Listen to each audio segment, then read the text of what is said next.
Hier, un discours très attendu du président américain Donald Trump. Il a fait une adresse à la nation où il a été notamment question du fameux mur entre les États-Unis et le Mexique. On l'écoute et je traduis après. Some have suggested a barrier is immoral. Then why do wealthy politicians build walls, fences, and gates around their homes? They don't build walls because they hate the people on the outside, but because they love the people on the inside. The only thing that is immoral is the politicians to do nothing and continue to allow more innocent people to be so horribly victimized. C'était donc le président américain qui dit que il y a des gens qui suggèrent, évidemment, il parlait de ses adversaires démocrates, que des barrières ou des murs, c'est immoral. Il dit pourtant, c'est ces mêmes riches politiciens qui construisent des murs autour de leur luxueuse résidence. Et la raison pourquoi ils construisent des murs, c'est pas parce qu'ils détestent ou ils n'aiment pas les gens qui vivent à l'extérieur du mur, c'est pour protéger ceux qu'ils aiment à l'intérieur du mur. Et ce qui est immoral dans ce cas-ci, c'est plutôt de ne rien faire face à une crise comme celle que les États-Unis traversent actuellement.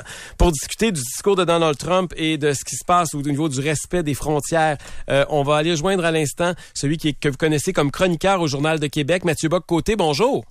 Bonjour. Mathieu, écoute, hier, c'est en train de déchirer les États-Unis. Ça fait 19 jours qu'il y a un shutdown, que la fonction publique américaine est en partie paralysée. Plus de 800 000 fonctionnaires ne travaillent pas. C'est une guerre entre le président américain et les représentants démocrates. D'abord, quelle est l'impression que tu as quand tu entends le discours de Donald Trump? Penses-tu qu'il est en train de gagner le cœur des Américains ou penses-tu qu'il est en train de faire peur au monde? Je pense qu'il faut distinguer, et c'est-à-dire entre la question fondamentale des frontières, du respect des frontières, sur la nécessité aujourd'hui de contenir l'immigration illégale massive qui déferle non seulement sur les États-Unis, mais qu'on connaît ici aussi à plus, dans d'autres proportions évidemment, qu'on voit en Europe aussi. Donc, il faut distinguer cette question et la personnalité singulière de Trump, qui n'est pas, me semble-t-il, et je le dis sans chercher à être brutal, mais qui n'est pas une personnalité particulièrement sympathique au-delà de sa base de militants fervents. Donc, le personnage lui-même est abrasif, le personnage est répulsif, et quelquefois, on se dit, parce que Trump est pour quelque chose, alors je serai contre. Or, la question qui se pose aujourd'hui, au-delà de la personnalité de Trump, au-delà de la bataille pour l'opinion aux États-Unis, c'est la question du respect des frontières partout dans le monde occidental, quand se lèvent de plus en plus des vagues d'immigration massive qui risquent de remettre en question les équilibres sociaux dans nos pays, de provoquer des tensions sociales, culturelles, ethniques même. Et ça, on le voit, comme je le dis, partout dans le monde occidental. Et on se demande de quelle manière assurer le respect des frontières. Au même moment, quand on cherche qu'on se pose ces questions-là, qu'on se demande comment faire respecter les frontières, il y a tout un discours parallèle notamment qui était porté par le pacte de Marrakech, mais qui est porté aussi par tout le lobby immigrationniste qui nous dit non, l'immigration illégale n'existe pas. Vous n'avez pas le droit d'utiliser ces mots.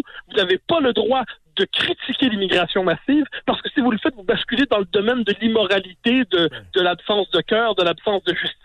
Donc, il y a une nécessité fondamentale qui est celle de prendre au sérieux les frontières. Il y a le fait que celui qui cherche à les défendre aux États-Unis ne nous est pas particulièrement sympathique. Et de l'autre côté, dans le débat, il y a ceux qui veulent interdire le débat en pratiquant une forme d'interdiction intellectuelle et morale à répétition de penser au fond des frontières. Donc, c'est un débat très complexe. Voilà pourquoi je pense qu'on doit le détrumpiser pour mieux le comprendre. Mais justement, Mathieu, tu parles au bon gars parce que je t'en ai parlé en privé, je vais le faire en public, mais récemment, il y a quelques semaines, j'ai reçu un blâme du Conseil de presse du Québec parce que j'ai utilisé le mot immigration illégale pour parler de ce qui se passe au chemin Roxham ici au Québec, alors que des gens traversent illégalement notre frontière pour venir chez nous. Et le Conseil de presse a dit que parce que j'ai mentionné immigration illégale, il me blâme parce qu'il faudrait que je dise des migrants irréguliers, un vocabulaire complètement aseptisé qui veut strictement rien dire. Mais si je peux me permettre, ça veut dire quelque chose. C'est ça le problème. Ça veut dire quoi? C'est-à-dire que c'est un vocabulaire qui cherche à neutraliser justement la dimension d'illégalité, qui cherche à neutraliser la signification politique de ce que veut dire entrer illégalement sur un territoire. Et moi, ce que je trouve fou là-dedans, c'est lorsque le Conseil de presse, dans le cas présent, vient normaliser, sous le signe de l'éthique journalistique, un vocabulaire idéologique très marqué. Je veux dire, la question de l'immigration illégale est une question fondamentale. Est-ce qu'on peut la nommer comme telle? On nous dit non. Pourquoi? Et là, ça nous rappelle George Orwell qui nous disait que la maîtrise du langage était la condition première de la domination des esprits. Quand on fait disparaître des mots, on fait disparaître la capacité de parler de la chose. Quand on veut faire disparaître la notion d'immigration illégale, ce qu'on veut fondamentalement, c'est empêcher de réfléchir à ce phénomène comme si on voulait le chasser de la conscience et on voulait placer une forme d'interdit idéologique et linguistique autour de ce terme-là. Donc, il faut faire attention, la guerre des mots ici est fondamentale. C'est une novlangue de 1984, mais là, c'est plus une fiction, c'est une réalité au Québec en 2019. Puis là, moi, ils m'ont attaqué moi, mais évidemment, quand cette décision-là va être rendue publique, puis quand on va continuer à attaquer d'autres personnes, ça veut dire qu'il va y avoir une autocensure aussi parmi les médias pour plus utiliser le mot immigration illégale, alors que les gens franchissent une frontière et qu'il y a une affiche qui dit que c'est illégal de franchir la frontière. C'est capoté, là. Ouais, mais ça va, absolument, mais ça va, c'est très vaste. Par exemple, aujourd'hui, on va nous dire, oui, ce sont des réfugiés. Et là, pour peu qu'on soit sérieux, il faut admettre que nous sommes témoins aujourd'hui d'un détournement à grande échelle du droit d'asile qui devient une nouvelle filière d'immigration, cette fois-là illégale. Et le droit d'asile qui était pensé pour un tout autre contexte historique, donc par exemple, où les réfugiés ne venaient pas par vagues, comme c'est le cas aujourd'hui, le droit d'asile aujourd'hui est caduque tel qu'on l'a compris. Donc, moralement, il existe encore évidemment que le droit d'asile est important, mais tel qu'on l'a codifié juridiquement, tel qu'on l'a pensé politiquement au fil des dernières décennies, il ne convient plus à notre réalité. Mais ça, il faut avoir la possibilité de le dire.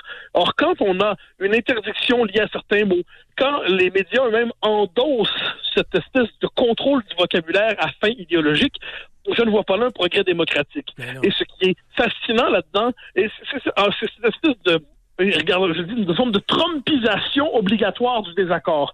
Soit vous êtes avec nous, soit vous êtes avec Trump. C'est ce qu'on nous dit. Eh bien, je suis désolé. Il est possible de penser ni Trump, ni Louise Arbour, disons ça comme ça. Il est possible de réfléchir sérieusement à la question des frontières, sans manquer d'humanité, mais tu sens qu'une frontière qui n'est pas respectée ne sert personne, finalement. Mathieu, c'est vrai que le choix des mots est important. Justement, Donald Trump va parler à propos de l'immigration illégale avec le Mexique. Il va parler d'immigration illégale massive. C'est quoi le chiffre qui fait que tout à coup, on a un problème qu'on considère venant d'une immigration massive? Est-ce qu'on peut le déterminer ou bien chacun s'approprie le mot massif? Non, je pense qu'il y a une part inévitable d'approximation là-dedans.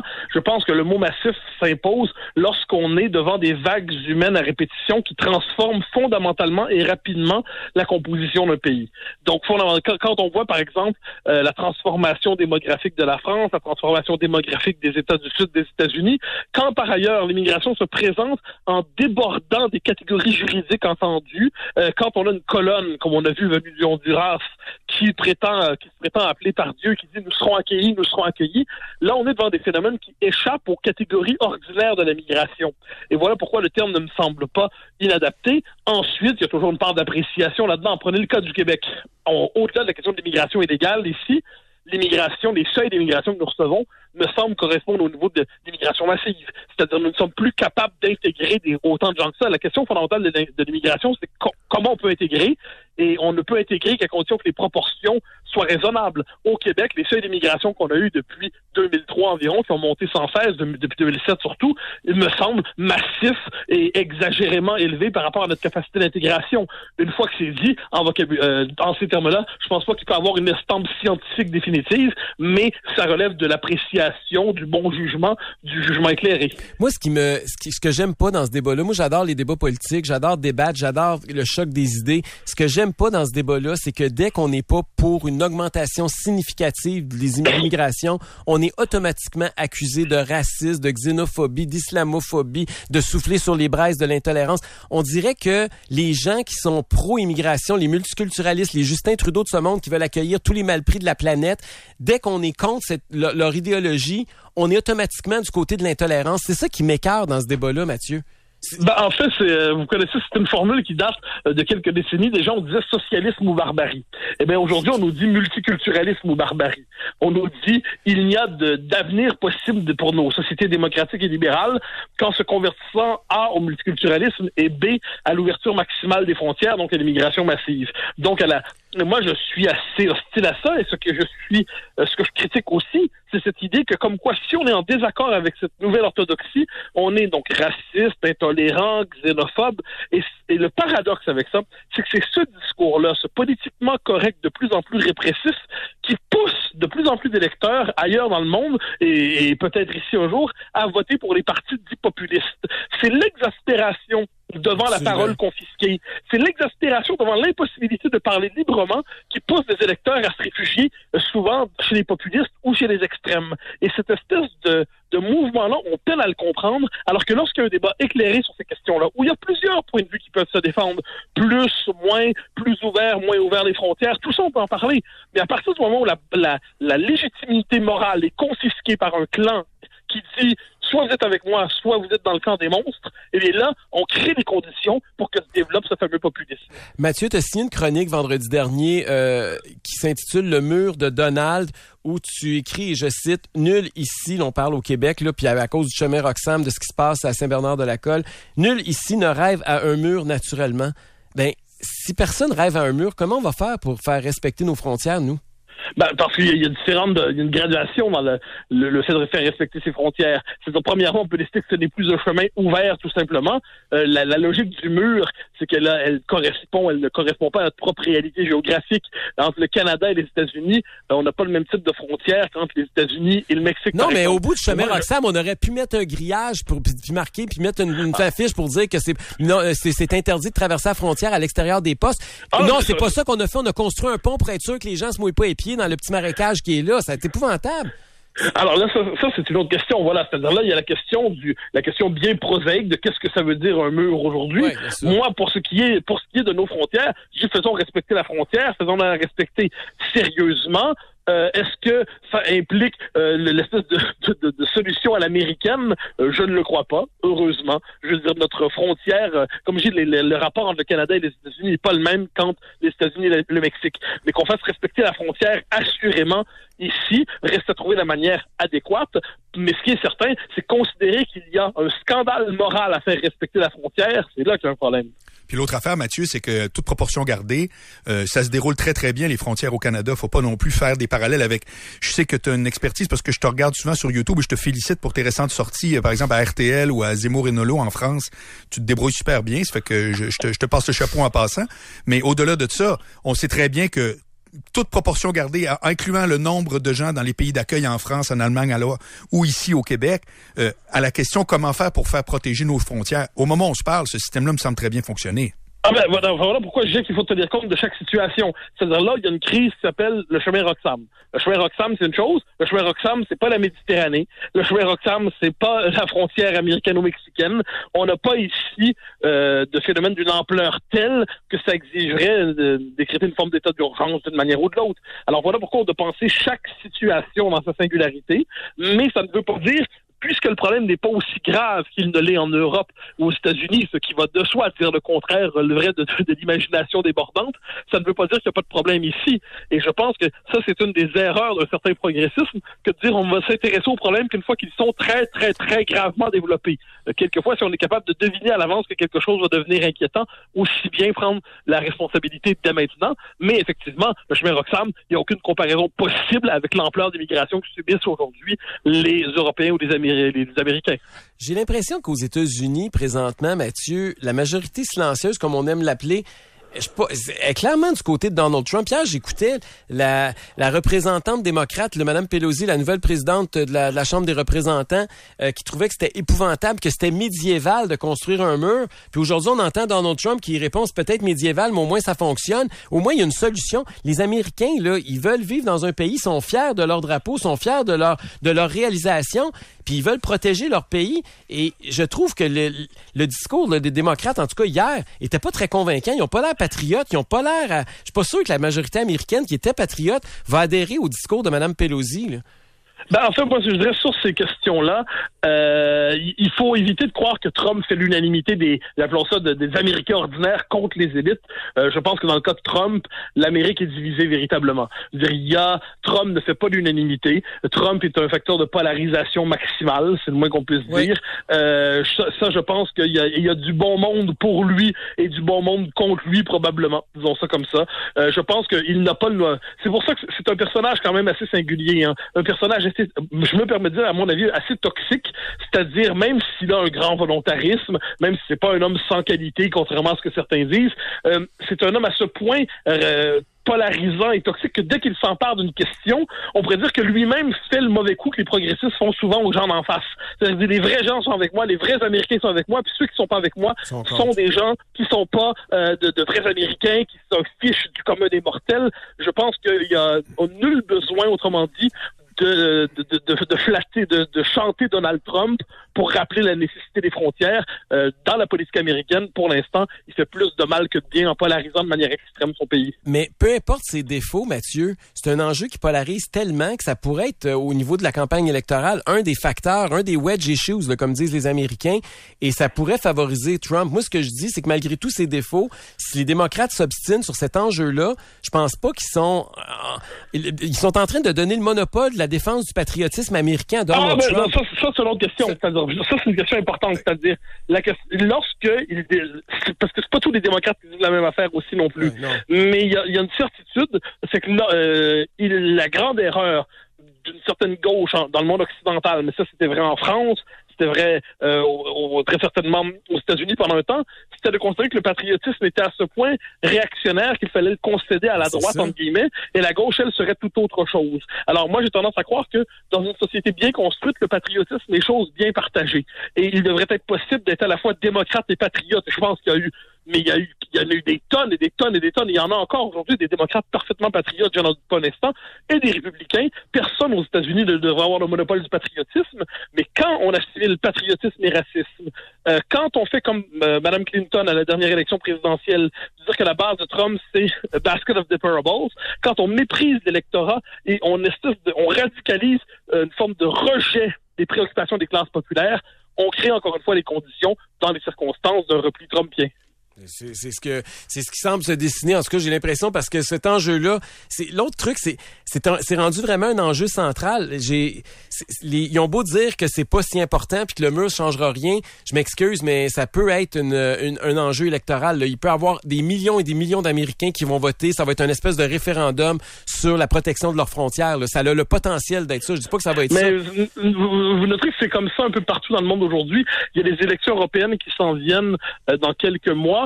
Et ça fait un bon moment, le mouvement des Gilets jaunes risque de perturber la donne en France, mais plus largement, on considère depuis un bon moment qu'il va s'agir d'un référendum sur l'immigration massive à l'échelle du vieux continent.